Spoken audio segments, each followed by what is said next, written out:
Hello, y'all. How y'all doing? I'm back. I'm back. Listen, y'all. Hmm. Every day is a battle.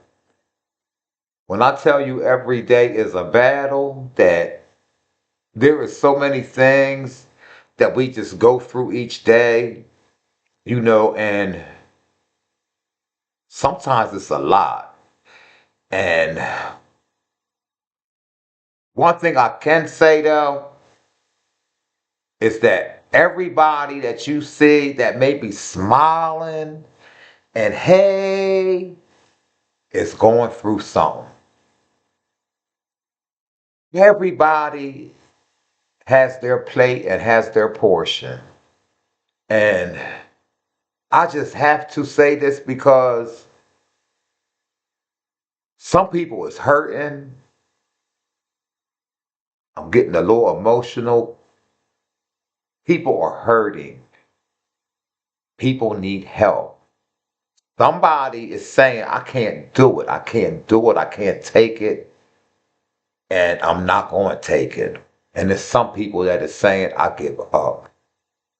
And then there's some people, that been through some stuff and made it through some stuff that is keeping it to their self. And they got to let people know, hey, I've been through it. I know what you're going through. And if I made it, you can make it. So I just, I don't like, I'm not going to put anybody on blast. But I ran into somebody and it just hurt me. It hurt me so bad just to see that because it took me back.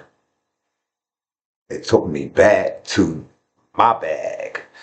And this thing is deep because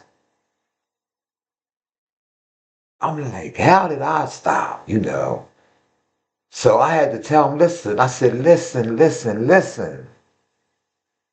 All them rehabs and all this and all that, I understand, it helped some people and they put it on that, but I'm here to tell you that they wanted to stop. The people that you see, they wanted to stop. They was tired and they was done and they made it. So, my thing is back in the day, I went to rehabs, I did this, I did that. Ain't none of that shit work. I'm keep it 100. All it did was make me want to get high. Like I want to sit around talk about this shit and not go, out in my bag. So every time I went to a meeting, honey, I found myself back in my bag. So that didn't work for me, but worked it for me was when I made up my mind and I said, I'm done with that shit. And Mom always said to me over the years, you gonna get tired. When you get tired and change your mind, you're gonna change your mind. And once you change your mind, you're gonna have a made up mind. And she said, ain't nothing powerful than a made up mind. So when I got tired and done, and my last run and my last hit, Northwest Philly, 2010, 2011, I don't remember, but this was then that I was done. And how I was done is that when I was in my bag and I was down there, it was so rough because I wanted to come home. But I was in the street, I was running. I'm running from the parole, I'm running from this, I'm running from that. I want to go home, but I can't. So I'm down this city, honey, and when I tell y'all that I was ripping and running down Philly, they swore I was from Philly, honey, because I was down West Philly, North Philly, South Philly, Southwest. I was there, honey, and I was down there hustling, doing my little thing, and I had clients down there. I was, hooking up and stuff, decorating they shit. You know how I used to act. But anyhow, so, but I was down there and I was so tired. I said, I want to go to hell home, but I could not go home because my mom, every time the PO was here, they was looking for you, and so I could not go home. But I wanted to go home. But to make a long story short, because I don't want to hold y'all, I want to stay on point. I got jammed up down there, and I woke up. One day I was in the car, freezing because it was July. The next day I'm behind the wall, the door, and I'm sweating bullets. So it's like, but before all that, I was like, I woke up in the roundhouse. What the heck? And my aunt sliced up again. Ooh. And when I tell you, I was so done. I was like, no, I can't believe it. I was done. I said, I'm done. I was like this. I was dead. I said, I'm done. This is it. Baby. And I was like, yeah, why am I here again? And I just had to have an honest conversation with myself. I was like, in your mind, you say, I'm going to do it this way. I'm going to do it that way. And then I'll be okay. And I can know how to do it. Well, I done tried every damn thing under the sun. I tried Selma be a customer felon. Bitch, I was my best customer. What? And then I end up becoming somebody else's best customer. So I was done. I can't do it no way. I can't take this. I can't take that. I can't do this. I can't do none of it. But if it wasn't for the grace of God, and I say God in a certain way because some people can't believe that God loved me. Why? Yeah, I said it. So if it wasn't for God and His grace to deliver me from that, and I say deliver because I don't crave it, I don't think about it, and I don't want it. I don't desire it, and I don't need it. It don't be like, craving me, waking me. I don't think about that shit. I just don't. Been there, done that, it's done.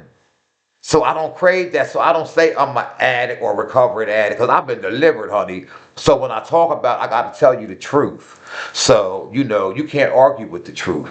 So the truth is that I don't think about it. I don't want it. I don't care about it. I'm delivered from it. So deliverance is different from stopping something. And how do I know? Because, like I just said, that's my truth. I don't think about it. I know that God delivered me from it.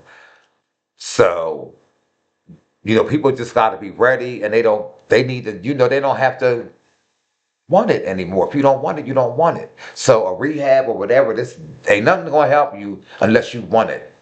So, like me, my name is Terry Steele. Steele, and I did that from the muscle. The muscle. No rehab, no nothing. Stopped a lot of things. A lot of things. You know. So we got to tell people our story. We got to tell it loud. Because if you do not, the person over there, the person over there, the person up there, they don't know that they can make it through. Because you're not telling them. You're not speaking about it. And the churches is running people away because they're not accepting as they should be of the people in the community that is in need, you know. And I'm going to tell you, and I'm going to be honest. We talk and we preach the people, but what are we doing to help the people, get where they need? The churches is the community, you know. And I had some people we talked, and they said, well, I've been in the church and I'm church and this times I didn't have money to pay my bills and I paid my tithes and I couldn't even get help from my rent. Like, are you kidding me? So I'm giving you my money and my tithes and I can't get help for my rent? No, that's not how it works. See, community. So a lot of them, not all of them, not all of them, not all of them. Because The anointed ones, the truly anointed ones, is serving the community like they're supposed to. They're not just taking from the community, they're serving the community. Okay? So,